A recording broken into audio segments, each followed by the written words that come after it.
नमस्कार मित्रों। Motivational story प्रेरणादायक कहानियों के इस सत्र में आप सभी मित्रों का हार्दिक स्वागत है, अभिनंदन है। मित्रों, अगर हम किसी संस्था में अच्छे पद पर हैं तो हमारा यह कर्तव्य है कि हम उस संस्था का बुद्धिमानी पूर्वक संचालन करें। ऐसा नहीं होना चाहिए कि हम अपनी संस्था को किसी के भरोसे, किसी के विश्वास पर सौंप दें और निश्चिंत हो जाएं। तो अगर हम निश्चिंत हो जाएंगे तो जिस पर हमने विश्वास किया है, हो सकता है वह व्यक्ति हमें धोखा दे दे। तब क्या होगा? आमतौर पर ये घटनाएं होती रहती हैं कि हमारा कोई विश्वास पात्र था, हमने उस पर भरोसा कर लिया, पता चला उसने धोखा दे दिया। तो ऐसी स्थिति में हम ये नहीं कहते कि आप विश्वास ना करें। विश्वास तो संसार की नींव है, विश्वास तो करना ही पड़ेगा किसी न किसी पर। आप विश्वास कीजिए, लेकिन परीक्षण होना भी जरूरी है, उसका बीच बीच में अवलोकन भी करना जरूरी है, वरना संस्था का पतन हो जाएगा। तो मित्रों, आज की कहानी इसी पर आधारित है। आइए चलते हैं स्टोरी की तरफ।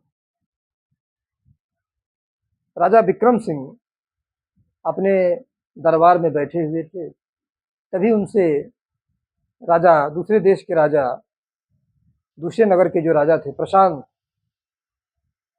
राजा जो है प्रताप सिंह, राजा प्रताप सिंह उनसे मिलने आते हैं। राजा विक्रम ने राजा प्रताप सिंह से पूछा, प्रताप सिंह,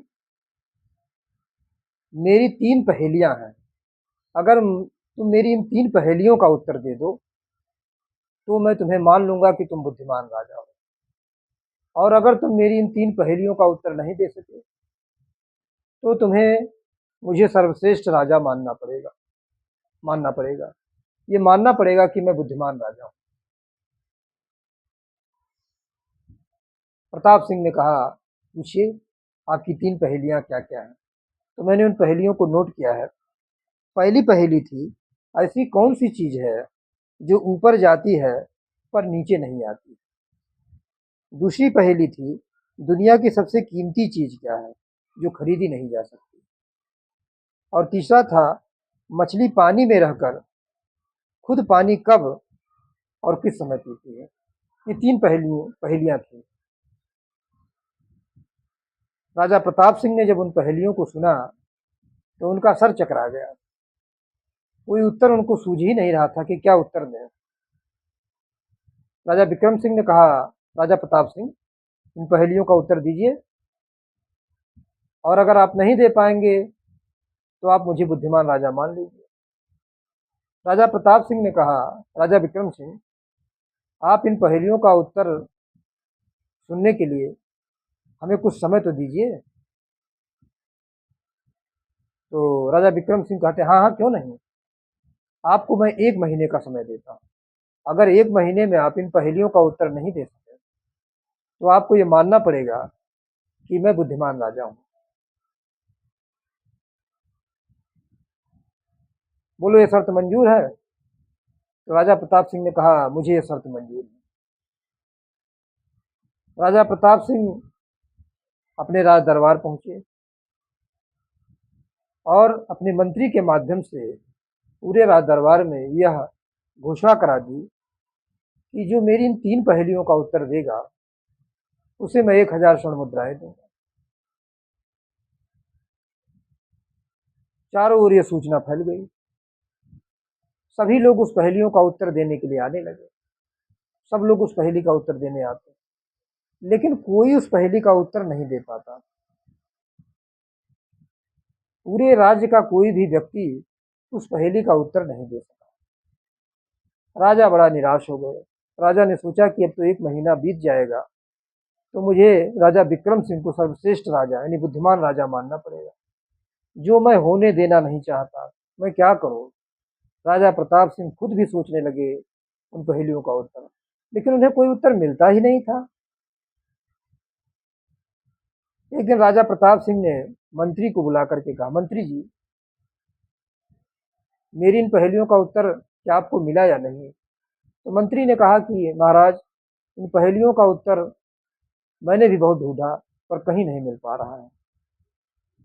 आप ऐसा कीजिए महाराज, इन पहेलियों का उत्तर दे पाना बड़ा कठिन है और आप हार मान लीजिए और राजा विक्रम सिंह को सर्वश्रेष्ठ राजा मान लीजिए।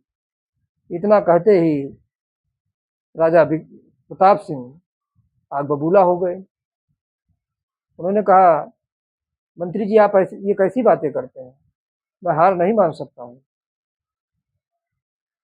अब मैं ये दायित्व आपको देता हूँ,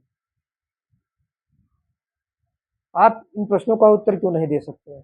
आपने जब हमारे राज्य पर संकट आया तो सारी समस्याओं को अपनी बुद्धिमानी पूर्वक हल किया, तो आज इन प्रश्नों का उत्तर आप क्यों नहीं दे पा रहे हैं? अगर आप इन प्रश्नों का उत्तर 15 दिन के अंदर नहीं देते हैं तो आपके पूरे परिवार को मैं दंड दे दूंगा, मैं आपके पूरे परिवार को दंड दूंगा। अब मंत्री परेशान और उन्होंने कहा, राजा ने कहा, और आज से आपका मंत्री पद से मैं आपको मंत्री पद से बर्खास्त करता हूँ। जब तक आप इन प्रश्नों का उत्तर लेकर नहीं आएंगे तब तक आप मंत्री पद नहीं बनेंगे, आपको मंत्री का पद नहीं मिलेगा। मंत्री जी वहां से चले गए, घर घर गए। पत्नी ने कहा, आप इतना उदास क्यों हो? मंत्री ने सारी बात बताई, उन 3 पहेलियों का जिक्र किया। पत्नी ने कहा, ये तो बड़ी मुसीबत हो गई। मुसीबत, समस्या किसी और की और पा गया समस्या कोई दूसरा। किसी की परेशानी हमको हमको मिल गई। राजा ने अपनी जिम्मेदारी हम पर थोप दी। जो काम उन्हें मिला था वो जबरदस्ती हम लोगों पर थोप दिया। बिना बुलाए, बिना मेहमान के ये समस्या आ गई, बिना बुलाए ये समस्या आ गई। ये कैसी विपत्ति आ गई हम लोगों के ऊपर? मंत्री जी कहते हैं अपनी पत्नी से, भाग्यवान तुम ऐसा करो, अपने बेटे अभय को कहीं दूर भेज दो, क्योंकि हमें इन पहेलियों का उत्तर तो मिलेगा नहीं और राजा पूरे परिवार को दंड देगा। तो हमें अपने बेटे को कहीं बाहर भेज देना चाहिए। हम लोग तो बुढ़े हो चुके हैं, हम लोगों का जीवन कितना दिन का है, लेकिन हमारा बेटा अभी नवयुवक है, उसकी शादी होगी, अभी वो कमाएगा, कुछ काम करेगा। तो पत्नी जो है बेटे को बुला के लाती है। बेटा कहता है, मंत्री का बेटा अभय आता है। अभय कहता है, पिताजी आपने मुझे बुलाया? मंत्री ने कहा, हाँ बेटा, ऐसी ऐसी समस्या है, सारी समस्या बताते हैं। और कहते हैं कि राजा ने 3 पहेलियां पूछी है और कहा कि अगर इन 3 पहेलियों का उत्तर नहीं दोगे तो पूरे परिवार को दंड मिलेगा। तो हम लोग तो बूढ़े हो चुके हैं, हम लोगों का जीवन कितने दिन का है। मैं चाहता हूँ बेटा तुम बाहर चले जाओ और वहीं रहो, यहाँ मत आओ। बेटा अभय कहता है कि पिताजी, हम आप दोनों को छोड़ करके कहीं नहीं जा सकते, हम आप दोनों को छोड़कर कहीं नहीं जाएंगे। मंत्री बहुत समझाते हैं, कहते हैं बेटा मान जाओ, एक काम करो बेटा, तुम बाहर जाओगे तो तुम्हें हो सकता है इन प्रश्नों का उत्तर मिल जाए। अगर तुम्हें इन प्रश्नों का उत्तर मिल जाए तो तुम जल्दी घर आना, और नहीं मिलेगा तो वहीं रहना। पिताजी की आज्ञा मान करके अभय वहां से चल दिया। उन प्रश्नों की खोज में वह चलता चला गया, आगे आगे बढ़ा तो बहुत दूर चला गया, कई गांव पार करते हुए आगे बढ़ा। मंत्री जी ने अपने बेटे से यह भी कहा था कि जहां जाना अपना परिचय मत देना, नहीं तो राजा को पता चल जाएगा तो हम लोगों को मार देगा, इसलिए कोई परिचय ना बताना कि मैं किसका पुत्र हूँ किसका नहीं। अब अभय चलता हुआ चला जा रहा है, आगे बढ़ता हुआ जा रहा है। 3-4 गांव पैदल ही पार कर गया। उसे बहुत प्यास लग गई थी,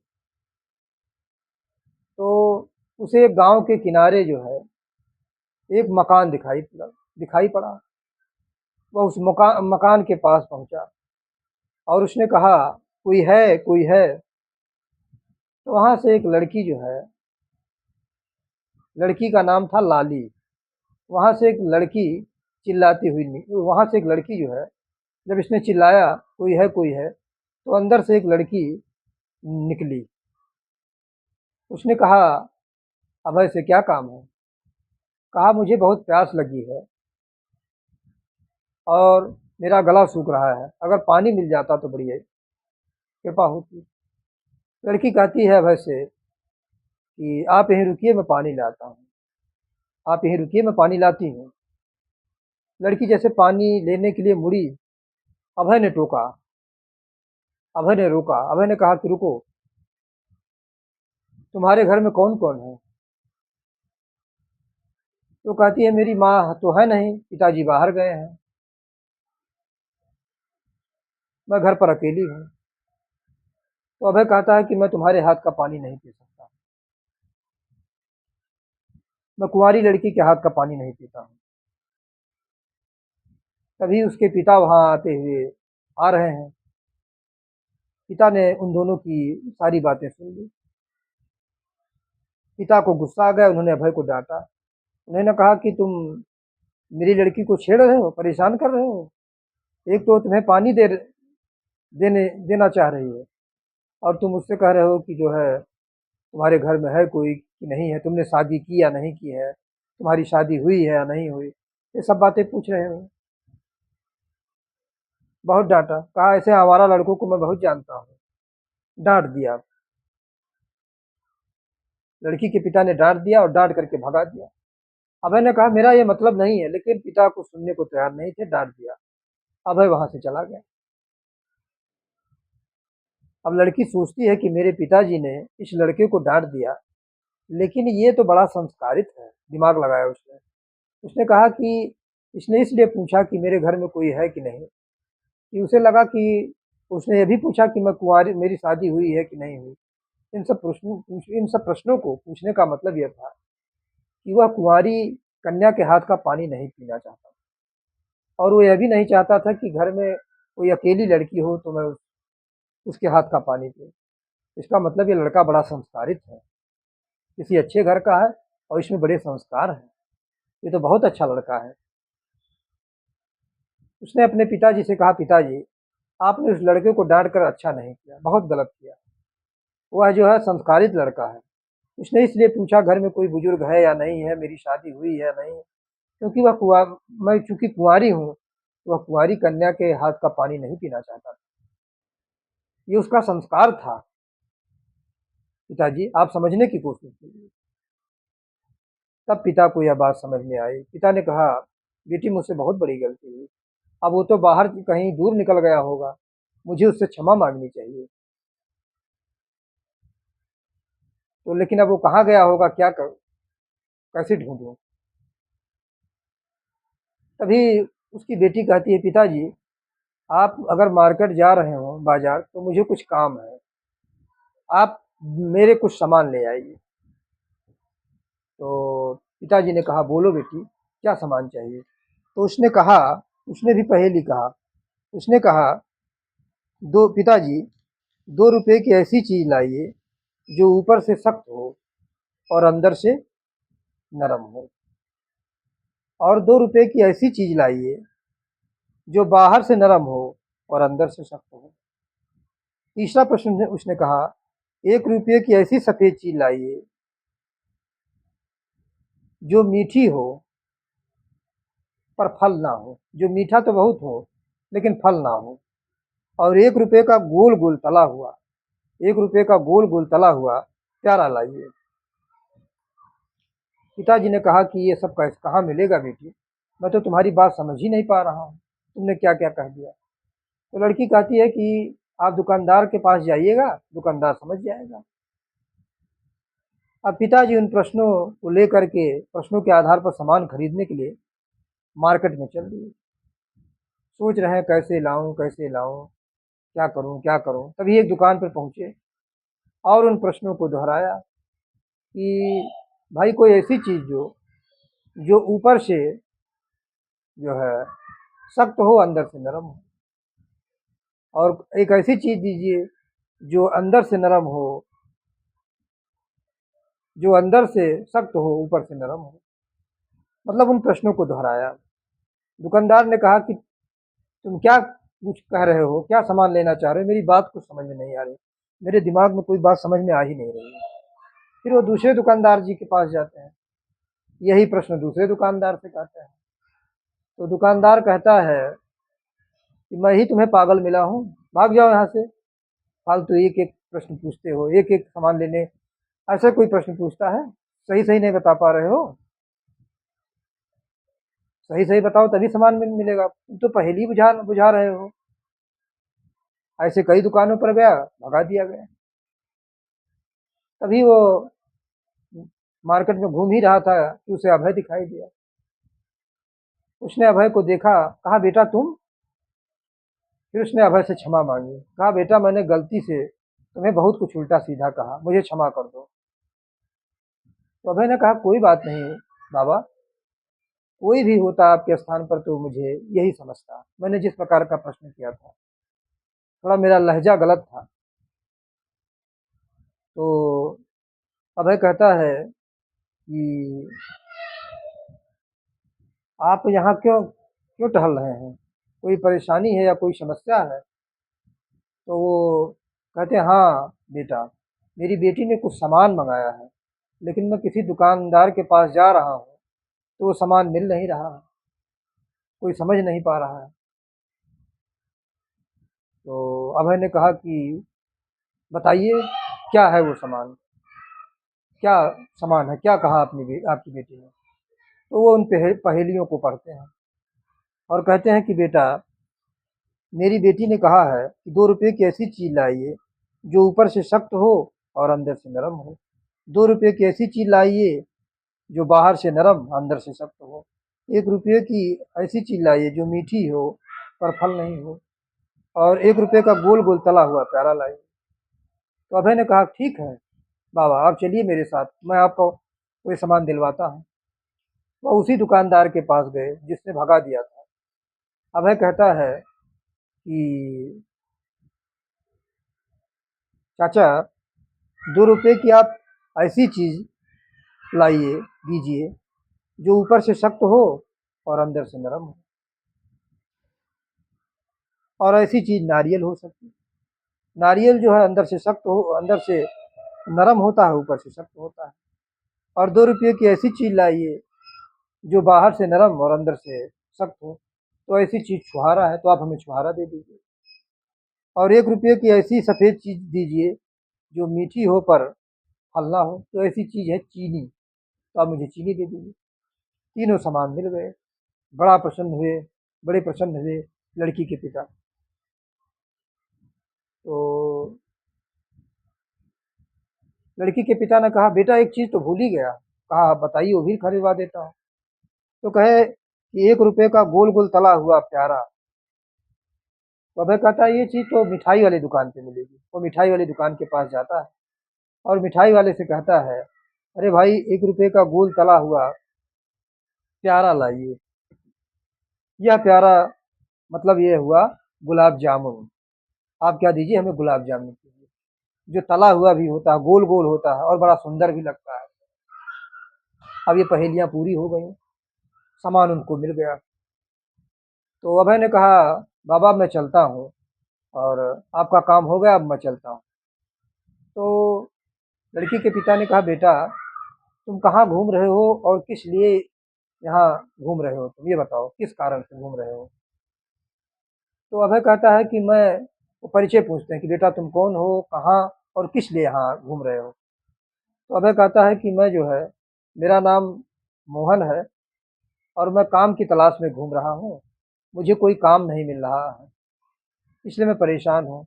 और ना ही मुझे कहीं रहने की जगह है, तो कोई किराए का मकान भी मिल जाता तो लड़की के पिता कहते हैं बेटा अब तुम्हें चिंता करने की ज़रूरत नहीं, तुम मेरे साथ चलो, मेरे मकान में रहो। मैं तुम्हें कुछ काम दिलवा दूंगा कहीं ना कहीं, और उससे तुम किराए का मकान भी ले लेना। वह अभय को लेकर के जो है अपने वह अभय को लेकर अपने घर चलता है। लड़की देखती है अभय को तो बहुत पसंद हो जाती है। तो उसके गुणों से तो अभय के लड़की के पिता सोचते हैं अपने मन में, यह लड़का बड़ा बुद्धिमान है और मेरी लड़की भी बहुत बुद्धिमान है। मुझे ऐसे ही लड़के चाहिए थे जिससे मैं अपनी लड़की की शादी करूँ। वो अपनी बेटी से कहता है कि बेटी, अभय बहुत बुद्धिमान है और मैं चाहता हूँ कि तुम उससे शादी कर लो। तो लड़की कहती है, पिताजी मेरी भी यही इच्छा है कि मैं उससे शादी करूँ। मेरी इच्छा है मैं उससे शादी कर लूँ। इसीलिए मैंने इन 4 पहेलियों को आपसे 4 पहेलियों के माध्यम से सामान लाने के लिए कहा था कि जिससे हो सकता है वो लड़का मिल जाए और इन पहेलियों का उत्तर मिल जाएगा, और अगर इन पहेलियों का उत्तर मिल जाएगा तो मैं समझ जाऊँगा कि लड़का बुद्धिमान है। और हुआ भी ऐसा। एक दिन अभय के अपने कमरे में बैठा था। लड़की के पिताजी अभय के पास जाते हैं, कहते हैं, बेटा तुम बुद्धिमान हो, मेरी इच्छा है कि तुम मेरी बेटी से शादी कर लो। अभय कहता है कि बाबा, आपकी लड़की तैयार है तो मैं शादी तो कर सकता हूँ, लेकिन मेरी एक शर्त है शादी करने के पहले। मैं बहुत बड़ी समस्या में घिरा हुआ हूँ, इसलिए मैं शादी नहीं कर पा रहा हूँ। लड़की के पिता ने कहा, क्या समस्या है? तब तक लड़की भी आ जाती है। तो अभय कहता है कि पूरी कहानी बताता है कि मेरे राज्य के राजा ने 3 प्रश्न पूछे हैं और कहा, अगर इन 3 प्रश्नों का उत्तर नहीं दोगे तो तुम सबको सजा मिलेगी। इसलिए मैं बहुत परेशान हूँ, पहले उन प्रश्नों का उत्तर मिल जाए तभी मैं कुछ बता सकता हूँ। अगर मेरे इन प्रश्नों का उत्तर मिल जाए तो मैं शादी करने के लिए तैयार हूँ। अगर आपकी लड़की या आप इन प्रश्नों का उत्तर दे दें तो मैं शादी करने के लिए तैयार हूँ। लड़की के पिता ने कहा, हाँ बेटा, प्रश्न तो बड़ा गूढ़ है। लड़की ने कहा, आप उन 3 प्रश्नों का को बताइए। तो उसने उन 3 प्रश्नों को बताया कि जो है, ऐसी चीज जो ऊपर जाती है पर नीचे नहीं आती। दूसरा प्रश्न, दुनिया की सबसे कीमती चीज क्या है जो खरीदी नहीं जा सकती? मछली पानी में रहकर खुद पानी कब और किस समय पीती है? तो लड़की ने कहा, मैं इन प्रश्नों का उत्तर दे सकती हूँ, दे दूंगी, पर तुम्हें पहले मुझसे शादी करनी होगी। दोनों की शादी हो गई। लड़का जो है लड़की को लेकर के अपने घर चला आता है।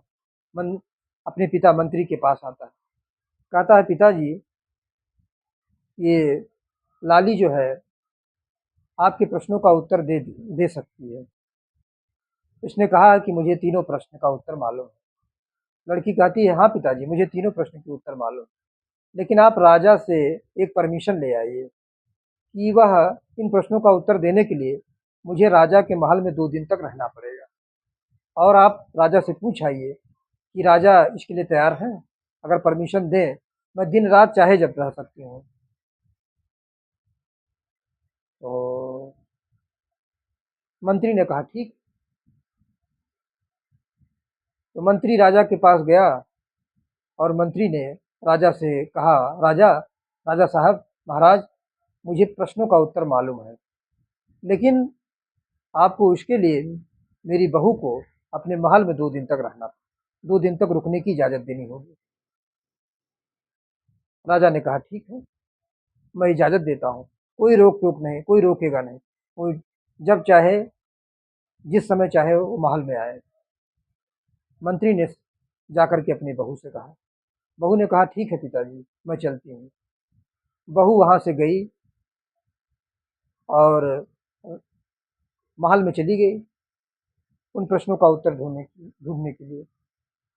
उसने राजा से कहा कि महाराज, मैं 2 दिन बाद आपके प्रश्नों का उत्तर दूंगी। अब वो महल में रुक गई। तो उसने एक दिन देखा, रात्रि को 12 बजे, कि राजा का सेवक जो था वो रानी के कमरे में जा रहा है। फिर दूसरे दिन उसने देखा कि वह जो सेवक था रानी के महल में जा रहा, और उसने चुपचाप उन दोनों की बातें सुन ली। तब उसके कान खड़े हो गए। वह सेवक का रानी के साथ अनैतिक संबंध था। 2 दिन बीत चुके थे। राजा ने जो है लाली को बुलवाया मंत्री के माध्यम से। राजा ने कहा, बहू रानी, देखो, मैंने तुम्हें 2 दिन का समय दिया था, अब तुम मेरे प्रश्नों का उत्तर दे दो। लाली ने कहा, अवश्य महाराज, मैं आपके प्रश्नों का उत्तर देने के लिए तैयार हूँ। आपका पहला उत्तर था, कौन सी ऐसी चीज है जो ऊपर जाती है पर पर जो है नीचे नहीं आती है? कौन सी ऐसी चीज है जो ऊपर जाती है पर नीचे नहीं आती है? तो महाराज, वो चीज है उम्र। उम्र जो है ऊपर जाती है पर नीचे नहीं आती है। और दूसरा प्रश्न आपका था कि दुनिया की सबसे कीमती चीज क्या है जो खरीदी नहीं जा सकती? तो महाराज, ये चीज है वक्त। वक्त को कभी खरीदा नहीं जा सकता। तो राजा ने कहा, तुम्हें तीसरा प्रश्न का भी उत्तर मालूम होगा? तो लाली ने कहा, मुझे तीसरे प्रश्न का उत्तर देने के लिए आपके सेवक को, आपका जो सेवक है, उसे बुलाना पड़ेगा। राजा ने कहा, ठीक है। राजा ने सेवक को बुलाया। लाली ने कहा, महाराज, आपका ये सेवक जो है, आपके सेवक का आपकी पत्नी के साथ संबंध है। राजा ने कहा, क्या बात करती हो तुम बिना मतलब का? ये सेवक और मेरी रानी से संबंध कैसे हो सकता है?